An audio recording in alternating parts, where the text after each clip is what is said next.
Welcome to the Bucher and Friends podcast, co-starring 10-year NFL veteran and Super Bowl champion, Will Blackman. Manning from the end zone. He throws, and a deflect away, and it is picked off by Will Blackman, the former Giant. Tim Dwight watches it hit, bounces, picks it up at the 10, slips a defender, fumbles the football, it's up for grabs, it's covered in the end zone by Will Blackman for a Green Bay touchdown! And now, here is your host, Let's send it over to Ric Bucher. Ric Bucher.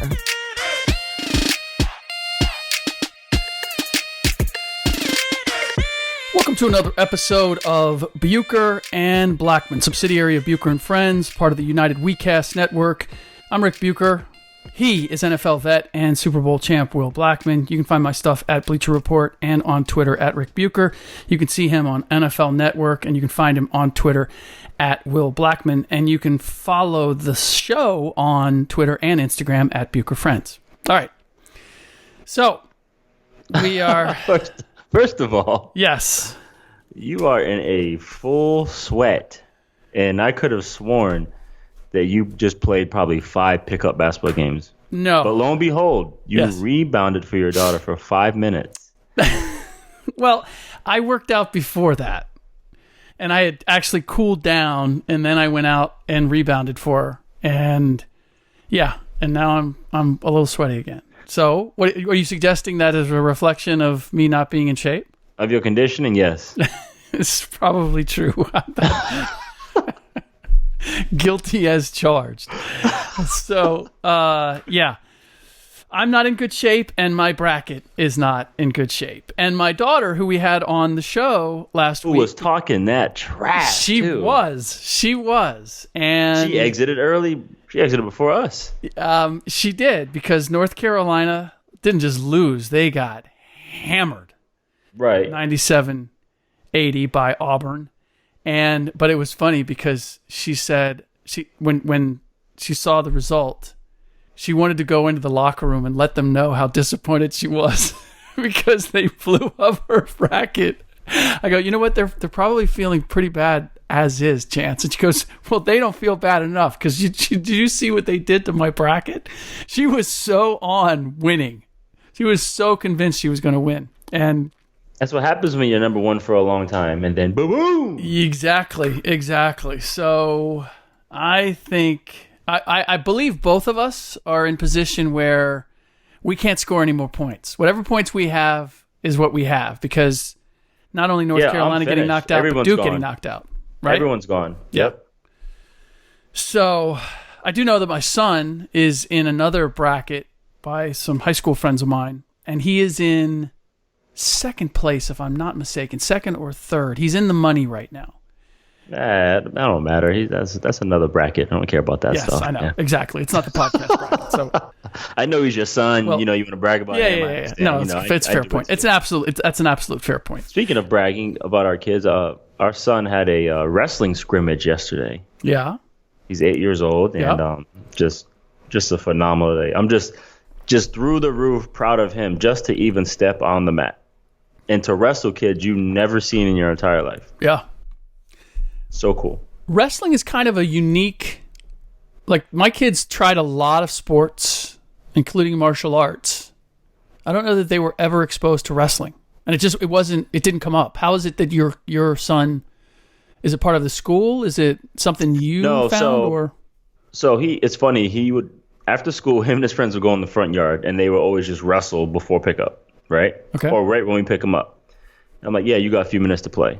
So at the time, he was a competitive swimmer. He swam since he was 6 months. He's now 8, and he just kind of got tired of it. He's like, I'm just over it. He was afraid to tell me because it looks like quitting. Mm-hmm. So he told my wife, and of course, that's why you laugh. It was good mom, right? Yep.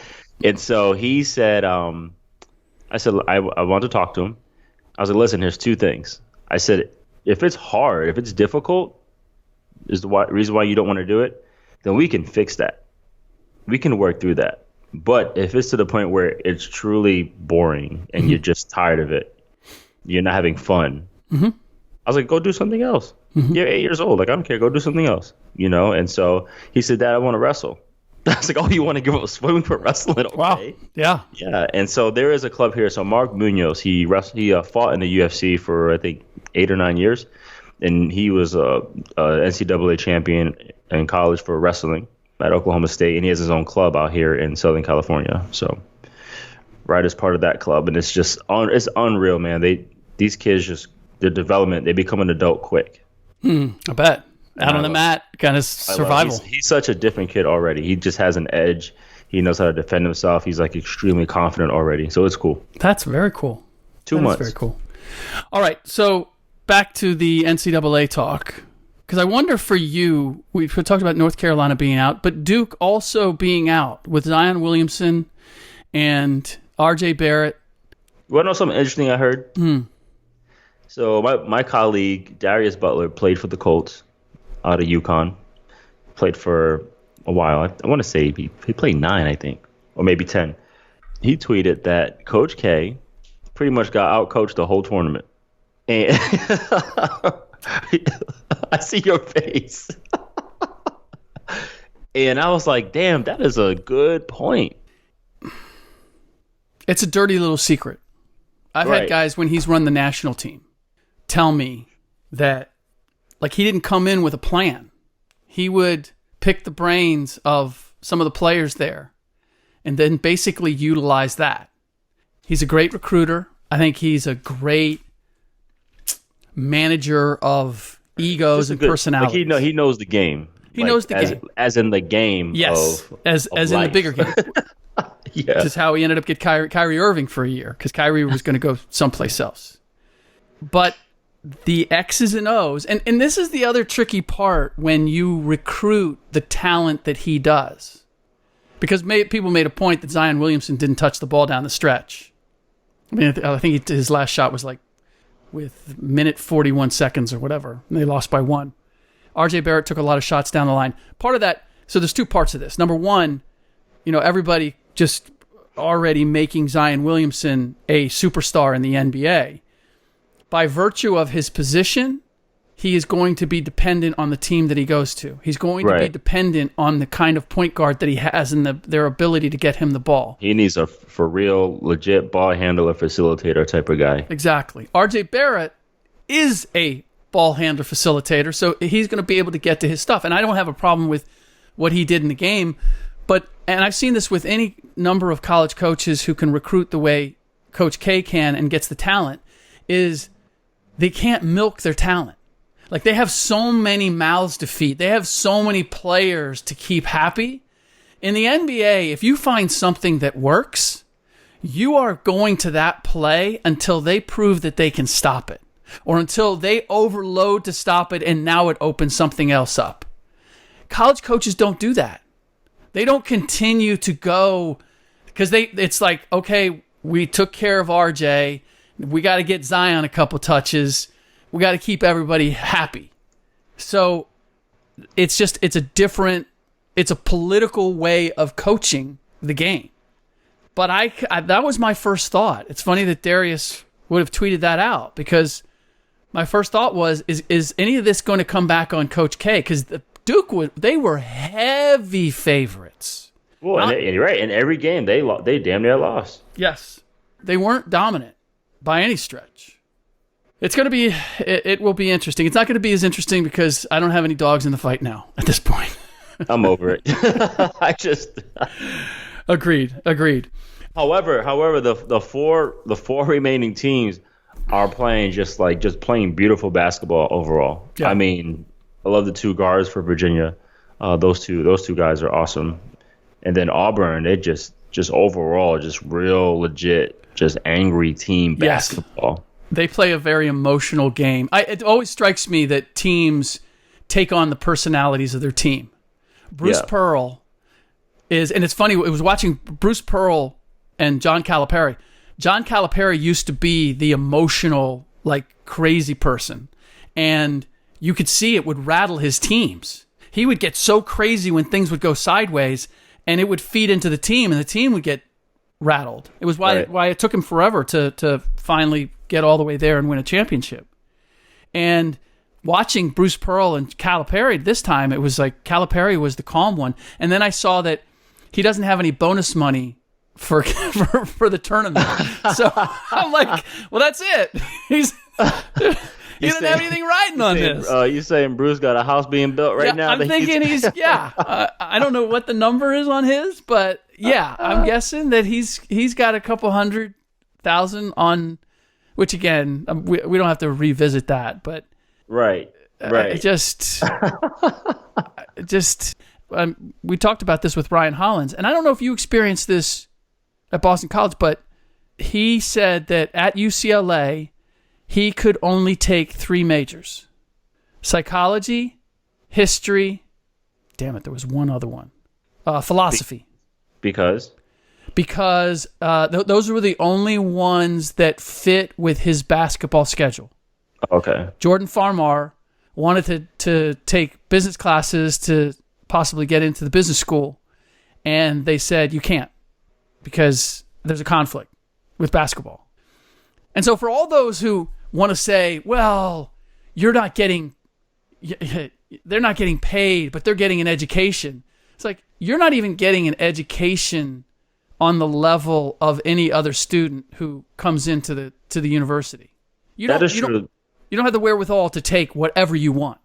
I did have to schedule around my football schedule. I had to be done with my classes by noon, I think. Wow. Yeah, I had to be done by noon, and then you go to football, and you're at football till about 5, and then so for me it was tough because I majored in English. Wow. And so I told a story. There was one week where, I had my classes were done by noon, and then we go to practice, and I'm studying. I'm getting ready for in practice, getting ready for Larry Fitzgerald at the time, the year he won the Blitnikoff. And then that night, I got back to my room around 6:30, 7. I had to write like a 10-page paper. So I don't know if I asked you. Did you see? You've seen the NCAA commercial, right? The Life of a Student. Oh my gosh, that thing is ridiculous. It's unbelievable. I'm like, the kid didn't even go to dining hall. He didn't go eat. What? Why does the NCAA do this to themselves? I don't know. I mean, do they really believe? Who do they think is buying this malarkey? You know what that was? That video was a student that was academically ineligible. That's what that video was about. That's really funny. That's my next tweet. I'm gonna use that. Yeah, you should. Yeah. All right. One of the things I wanted to hit you because this came down since the last time you and I did a podcast. PIs are now reviewable. Yes. In the NFL. How do you? I mean, obviously, this is born of the Saints and what happened to them, right? Well, it's interesting. So when I had my little cup of coffee and a glass of ginger ale in Canada, mm-hmm. I noticed that the offense, they can challenge a no call. And I was like, really? So if you thought the guy fouled your receiver, you can challenge that play. And it would change the game. Unlimited? I think it was within the challenge. I don't know if it was unlimited or not. I can't answer that for sure, but I know you can challenge it. But any play. I mean, did you have a certain number of challenges? Was there any restriction on the number, or?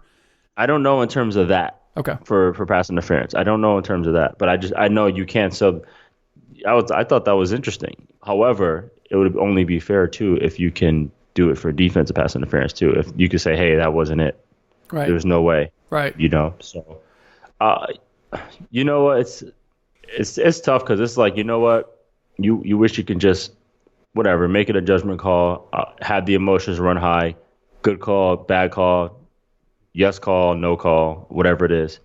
But if people are in outrage and they want to get it right, then it's like, hey, as a referee, I'm happy. Like, yes, let's review everything because, everything's not in our hands. Now we have the footage. We will always go to the footage for this. So, however, that was a bad no call. Yeah. That was crazy. Well, I feel like with that, this is what I would like. Not only to just not so much review everything, but have someone over the top like reverse that call. Like, that was a bad call, and let the referee up top or whoever it is Mike Pereira or somebody call down and be like, hey, buzz him in. That was a terrible call. Yeah, or just a missed call. Yeah. I don't know if this is going to solve things. That bad. My concern is that this could complicate things as much as it could protect you from really bad calls. Because there's a lot of judgment here. Right. And how quickly is the process going to be? And can we define, this is the difficulty. That was an obvious one. But there's a lot of hand fighting. Where do you draw the line? There's going to be a lot of flopping. Yeah. And there should be a penalty for flopping. There should be a fine for flopping. Also, too, what's going to be a big one, I think what's really going to be a game changer with this call is going to be in the red zone when the receivers are pushing off for the fade ball. Because that is 100%. Everyone pushes off. Is that the number one thing you'd like as a defensive back that you'd like cleaned up? Is the push off, or is it the pick play? It's the pick play. We can fix the pick play. Guys got to be smart and work around the pick play because they don't even have to touch you to pick you. They can just stand in your way. Right. But the push off, because now the coverage is so much better. Guys have adjusted to the game where they're not as physical. They have better feet. Now the popular pass is the back shoulder. The back shoulder throw. Everyone's pushing off with the back shoulder throw. Right. There are guys who have no business getting open because they're not fast. They can't get down on the brakes, but they're pushing off. You're gonna tell me there's one move that receivers do. It's called a pull through. So if you're running even with somebody, they literally will grab your jersey and kind of steer you behind them to propel themselves forward. And a lot of the big receivers do it. Like Mike Evans did it to me one time, and Brandon Marshall tried to do it. Larry Fitzgerald, once he slowed down, he started doing it. All these guys will pull through, and that never gets called. I'm like, there's no way you are that faster than me. You're not 3 yards ahead of me on a route. Right. You just pull through. It's funny. We have a bunch of minor items that I want to get to. One that I didn't put on our list for you at the beginning, but I fell upon another alliance of American football, and it was the Memphis Express. Oh, Johnny knocked himself out, that one? Johnny knocked himself out. I watched. I saw that. I hung around long enough to see Johnny knock himself out, and then I said, okay, I've seen what I need to see.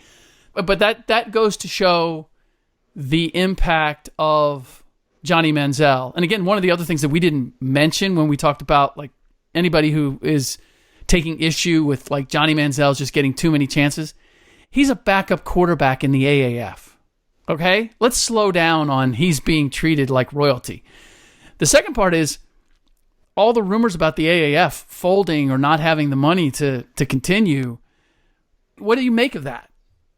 Because there's a lot I like about the product. I thought they just got an investor. Yeah, I know, but I keep hearing these rumors that financially they're on shaky ground, and which wouldn't necessarily surprise me because it's not like they're drawing. We've talked about the fact that they're difficult. It's difficult to find them where and when they're on TV.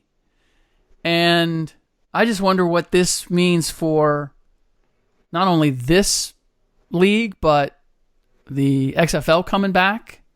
What it means for off-season football or non-NFL football, professional football. I think right now the XFL, they're just sitting back taking notes.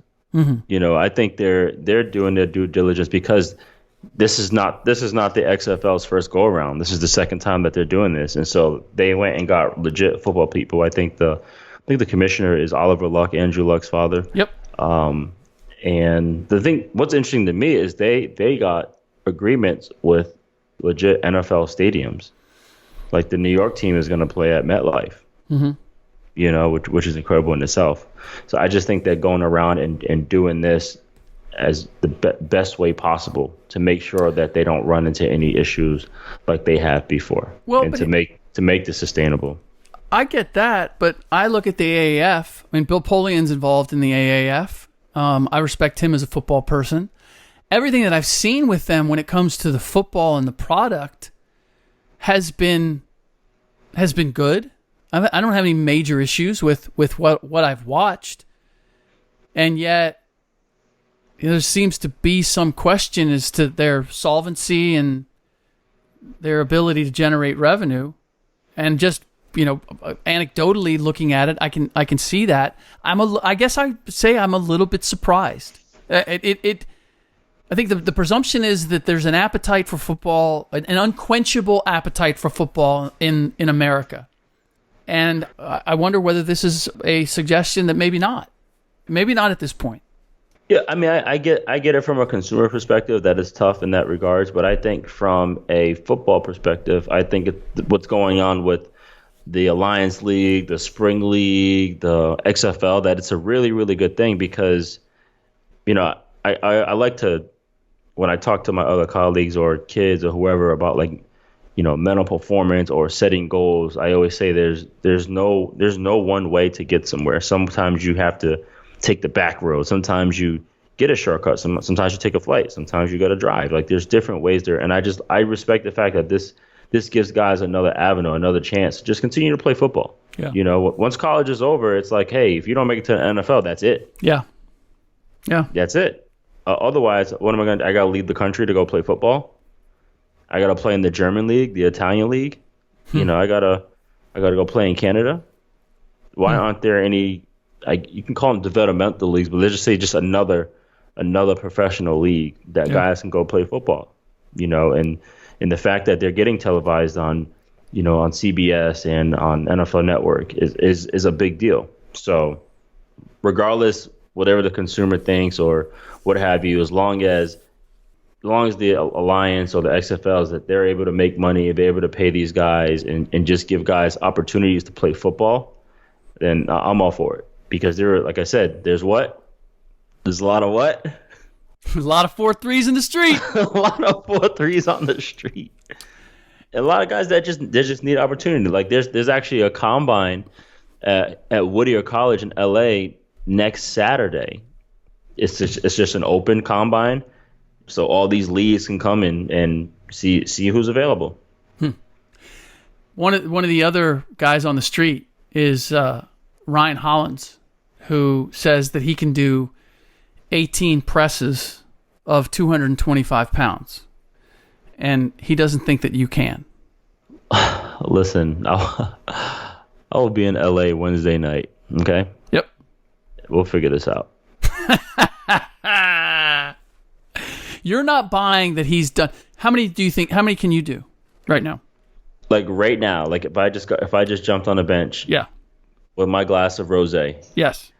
Right now, I'll probably give you 18 right now. Really? Right now. Yep.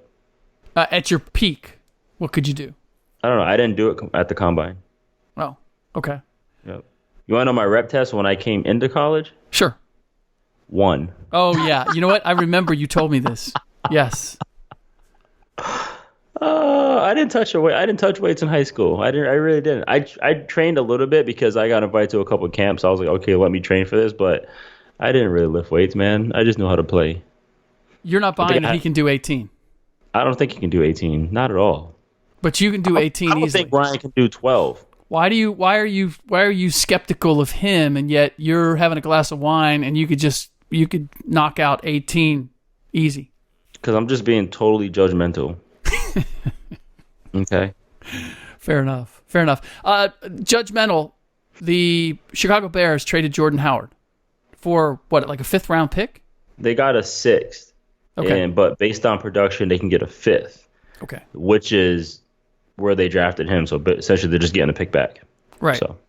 But you've got a guy who was taken 5th and proven that he can be a running back in the league. Now, whenever I see this and people go, oh my God, I can't believe this. This reminds me of Jordy Nelson going to the Raiders. Like, oh my God, the Packers let Jordy Nelson go. And he's going with the Raiders. Whoa, look at the Raiders. And now Jordy Nelson is retired. It generally tells me a guy has turned a corner.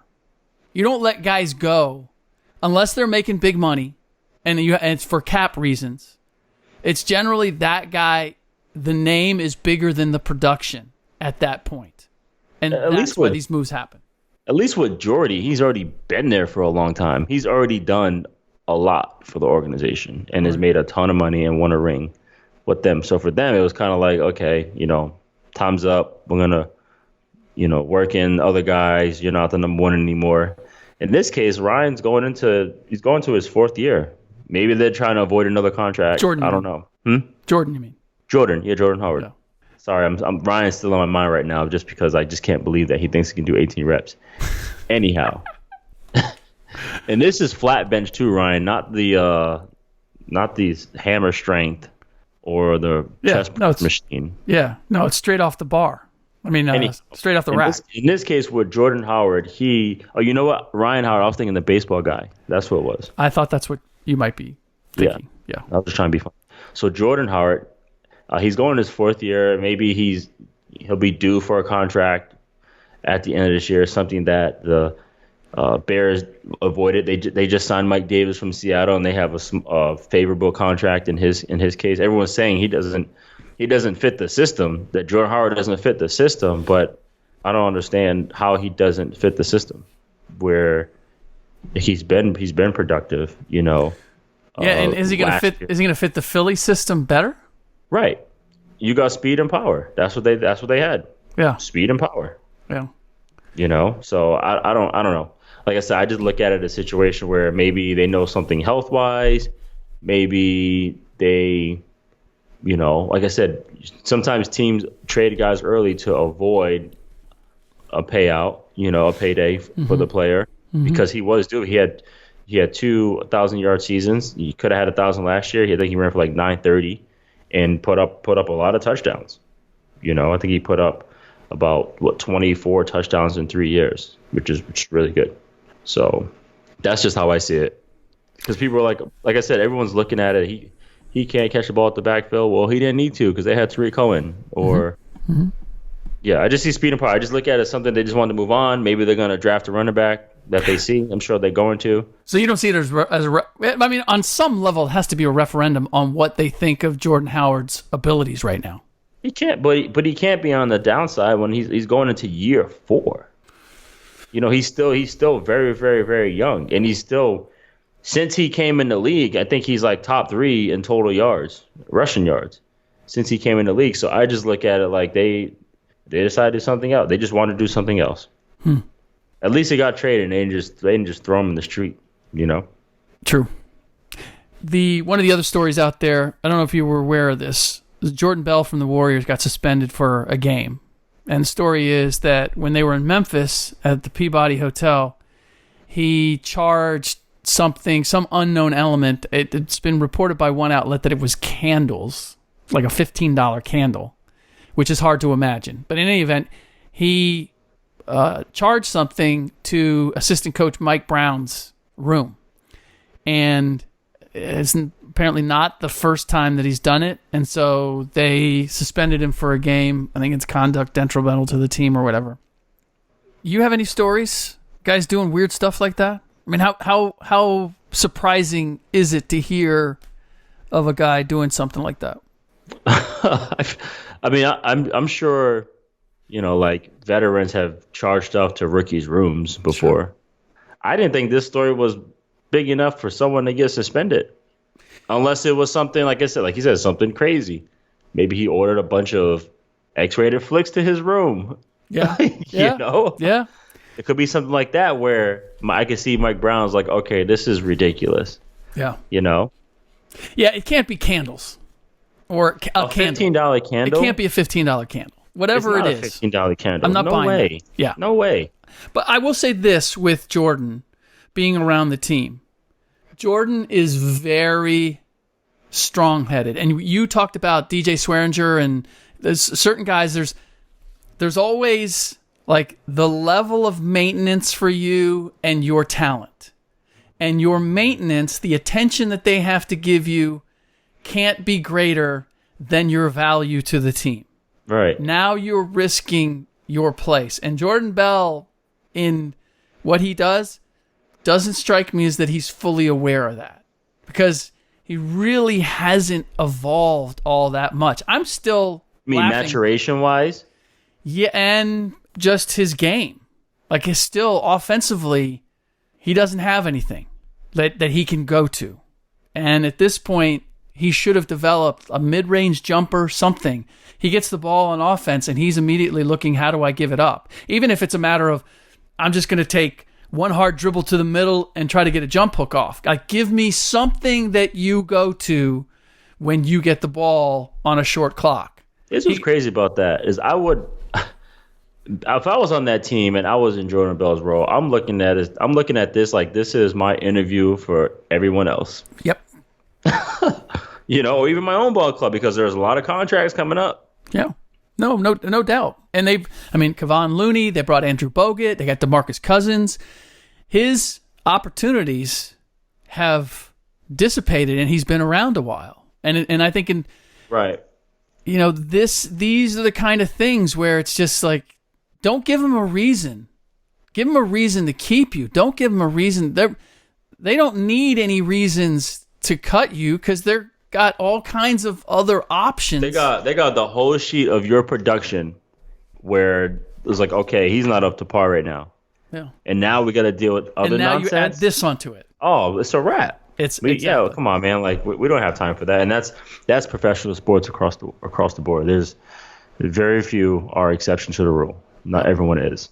And yeah, it's funny. Just based off the story, that was my initial thought. I don't know him at all. Yeah. I never seen him do anything in terms of interviews or whatever, but I was like, man, this sounds like one of those guys in the team that's, everyone gets along with him. He does play hard and what have you, but he can be a goofball sometimes. Yep. And where it can get really, really, really old. He's a very personable guy. I've talked to him a number of times. I love talking to him. Right. But I can see where too comfortable. Yeah. Sometimes, like I said, there are guys that they get in the league, they're there for a while, and they get very, very, very comfortable, and almost seems like, okay, I'm one of the guys, I'm part of the crew, I'm going to always be silly, and I almost take it for granted. Yeah. And don't think nothing's going to happen to me. And I suppose maybe if you're a young guy and you're on a championship team, you're thinking that the exit door is a lot farther away than it actually is. You think that, right? Right? You're like, yeah, I'm on the Warriors. I got rings. Okay, so I might have to go someplace else. I'm not in Phoenix, but the problem is, and this is why I had an issue when people were banging on the Chicago Bulls, because they basically sold the second round pick to the Warriors, and the Warriors took Jordan Bell, and everybody was like, oh, look at, there's the Warriors genius again working, and the Bulls don't know what they're doing. The Bulls had an incredibly young team. They already had a ton of picks. Like, you don't need to add a second round pick, and you certainly don't need to add Jordan Bell if he's not the most mature rookie that you're going to have. Right. You're compounding problems. So I thought that's someone just following a narrative. We want to make the Warriors look smarter than everybody else, and it's another opportunity to bag on the Chicago Bulls, so let's go ahead and do it, even though the reality is it made sense to me. Like, yeah, you can get a couple million for a second-round pick. When if you took that guy, he's probably not going to make the roster. Makes sense to me. And it's nobody's coming back to it and going, hey, you know what? On second thought, maybe that Jordan Bell pick wasn't the most brilliant pick. They're still defending it. So yeah, because here's my thing. Like you have guys who are on winning teams, and yeah, when your team is doing well, you got balls everywhere. You guys won multiple championships. You do get very, very, very comfortable and very, very complacent. Little do you know, management, the executives upstairs, everyone is trying to figure out how can we keep doing this. Mm-hmm. How can we keep winning? Mm-hmm. That's important to us. And little do you know, they're looking for any little thing that's going to get in the way of them winning. Yeah. That's why even on good teams, you see a lot of stars. They go to teams and they just don't survive. I look at when we played the Patriots in the Super Bowl, they had a man on their team by the name of Chad Johnson, who was still a really good player. Mm-hmm. I don't think we defended him. He didn't get one pass thrown to him. And he didn't last there. It was almost that his whatever he was doing was just not of what they wanted. Because when he went to New England, I was like, man, this could this could be a really good thing, because Chad Johnson is probably the best route runner. Him and Odell, probably the two best route runners I ever gone against. And he put up great numbers with Carson Palmer. Now you have Brady, Yeah. Or you get somebody like Randy Moss. People were said stuff about, but Randy was different because Randy was baller and he worked his tail off. And he goes there and, they broke every damn record together. Well, look at the Warriors when they lost to the Cavaliers in the finals. Andrew Bogut, gone. Harrison Barnes, gone. Festus Ezeli, gone. Yep. Like, they were going to make changes. Exactly. Because it's like, we didn't get it done. And those guys had far more prominent roles than Jordan Bell does right now. So don't get too comfortable. Don't do it. Ultimately, let KD do the pranks. Okay? Everyone I was going to laugh at that. So who was I just talking to who was telling me that when he played, I think it was Chris Humphreys. No, it was Chris Humphreys was talking about this in a Players Tribune piece. First of all, another guy who was a great swimmer. Like, he apparently, when he was swimming as a kid, he beat Lochte, he beat Michael Phelps. That's what I heard. He was phenomenal in the water, and then kind of gave it up and moved on. But he was saying that when he was with Dallas, he'd joke around with Dirk. And Rick Carlisle at one point said, Chris, don't joke around with Dirk. And Chris was like, I wasn't, like, Dirk was the one. He goes, Dirk can joke around. You can't joke around. Exception to the rule. I'm telling you, man. Let's do it. That's such a funny thing. I remember we were sitting here in meetings, man, and my rookie year, I did fall asleep a couple times in meetings. And I got in trouble, got fined, or whatever it is. And I just remember looking back in every single meeting, and I see Charles Woodson not only with like a towel wrapped around his neck to support his head, but a blanket on the back row laid out. It's like, what are you gonna say? Yeah, exception to the rule. Yeah, because guess what? He's gonna go out there. He's gonna get 2 picks. Exactly. But I'll tell you what: if Woodson fell off, he couldn't get away with that. Like, it's a matter of if you're getting it done. I always use Allen Iverson as one of the examples. Like, Allen burned the candle at both ends. Latrell Sprewell. I mean, I can name any number of guys. Rod Strickland. Ton of guys who they could get it done when the lights went on. I mean, Michael Jordan. Honestly, Michael Jordan would stay up all night playing cards, but he was still going to give you 25, and he was going to find a way to win the game. Like, so, Michael, you do what you need to do. But not everybody, most people are not in that boat. You got to show up on time. You got to be all about it. There's probably 3 or 4 guys on every team, I would say. 3 or 4 guys that can do exception to the rule. Yeah. But it's not by name. It's by, you got to deliver every Sunday in your case. And they tried to, because when we signed Charles, he was a free agent after leaving Oakland. Nobody wanted to sign him because of his reputation on the Raiders. They knew about him going out, about him drinking, about him not going to practice, not listening, not studying. They knew all this stuff. Yeah, he was a Pro Bowler. No one wanted to sign him. So he goes to Green Bay, and everyone was expecting like this, bad attitude Charles. So we just got Mike McCarthy, his new staff, his first year, and they try to implant their system, and they did. But not with Charles, because he wasn't having it. They fought the first 5 months, man. He got fined so many times because he just did not care, dude. And they finally came to a common ground. He's like, listen, this is how it's going to be with me. Y'all do this. I'll play hard for you guys every weekend. I will give everything I have to you guys. But this is how it's going to be. And then, that's just how it was. Yeah. There are guys, I mean, whether it's Jordan or it's Shaq or, I mean, even, people think of Karl Malone and John Stockton as the ultimate choir boys. Not at all, please. Yeah, and Jerry Sloan would get ahead of it. Like, he didn't make those guys practice. They found ways to not put that on them. And so it wasn't that's sort of the science of coaching and managing a team, which is Like, how do you keep everybody all about it and make the allowances for guys that you can make allowances for? That balance, and not losing guys who will go, well, wait a minute. If he's doing it, I can do it. You got to be able to hold that line. And when you have really young teams, you don't have anybody who's holding that line. So when guys are going out and screwing around, everybody starts to go out and screw around, and you end up being what the Clippers were for year upon year upon year. For so Not long. this year, baby.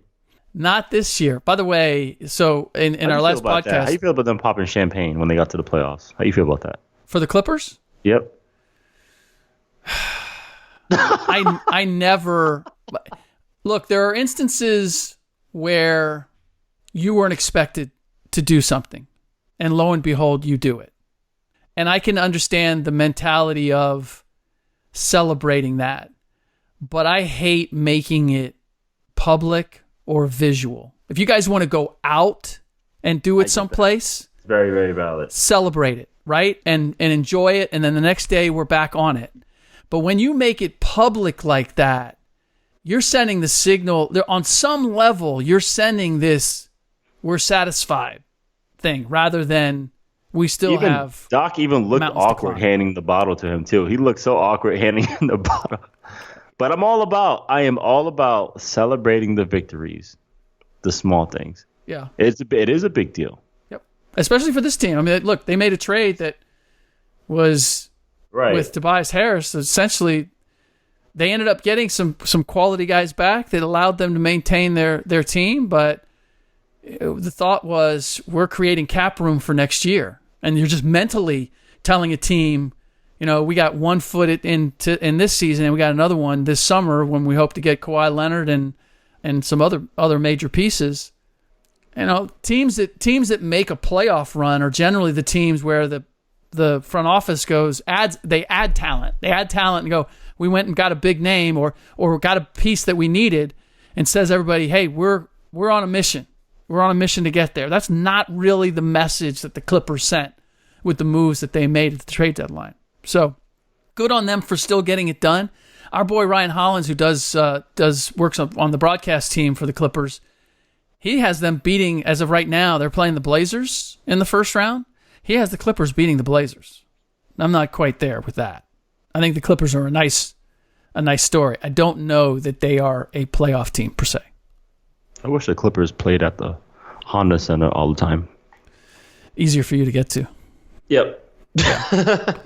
That was... Donald Sterling had a multitude of opportunities to go to Orange County, but he wanted to be in the limelight. He wanted to be Hollywood. And look at him now. Yeah. Whoops. All right, that does it for this. That does it for this episode of Bucher and Blackman, subsidiary of Bucher and Friends, part of the United WeCast Network. If you enjoy the show, or even if you don't, just drop us a rating, whatever it might be, 1 star, 5 stars. Review us on iTunes or wherever you get your podcasts, and then screenshot us a review, screenshot the review, and tweet it to us at Bucher Friends, and you'll be eligible to win some prizes. All right, one of the things we did not get to, which I'm sure we will get to in the next podcast, is LeBron James shutting it down for the remainder of the season. We're taking breaks? Will Blackman always has a very strong opinion on our man LeBron. How does he feel about this? I can tell you I have issues with the league. There's some hypocrisy going on here because I haven't heard word one from the NBA offices about this decision by the Lakers. We'll discuss that in our next podcast. In the meantime, thanks for listening.